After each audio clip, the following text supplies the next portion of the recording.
చాలామందికి ఒక ఆలోచన ఉండొచ్చు, మళ్ళీ ఆ ప్రభుత్వం వస్తే ఏమవుతుంది, నా ప్రభుత్వం రావట్లేదు.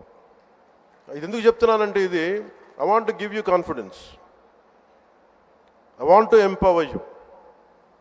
ఎందుకంటే మేమందరం ఇంక సహించడానికి సిద్ధంగా లేము. ఇక్కడ ఈ కూటమి ప్రభుత్వం తక్కువ మేము మాట్లాడుకుంది 15 నుంచి 20 ఏళ్ళు ఉండాలి. ఎందుకు అనుకున్నామంటే, ఆంధ్రప్రదేశ్ వికసిత్ ఆంధ్రప్రదేశ్గా ఉండాలి, వికసిత్ భారత్లో భాగంగా ఉండాలి. అంటే ఈ ఐక్యత చెడగొట్టే పరిస్థితుల్లో నేను లేను, ఎవరం కూడా లేము.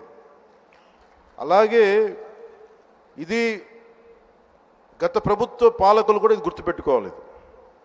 మీరు కనుక ఇలా అలాగే ప్రత్యేకించి రోడ్ల మీదకి వచ్చి బ్యానర్లు పట్టుకొని గొంతుకులు కూసేస్తాం. సినిమాలు చెప్పడానికి చాలా బాగుంటాయి ఇవి. నేను సినిమాల నుంచి వచ్చిన వాడిని. సినిమాలు చెప్పడానికి చాలా బాగుంటాయి. నిజ జీవితంలో అవి నమ్మి మోసపోకండి. కాలు మక్కిలు ఎరకొట్టు కింద కూర్చోబెడతాం. జాగ్రత్త, పిచ్చి వేషాలు వేయకండి ఎవరు కూడా. ఇవి సరదాగా ఉండే విషయాలు కాదు ఇవి.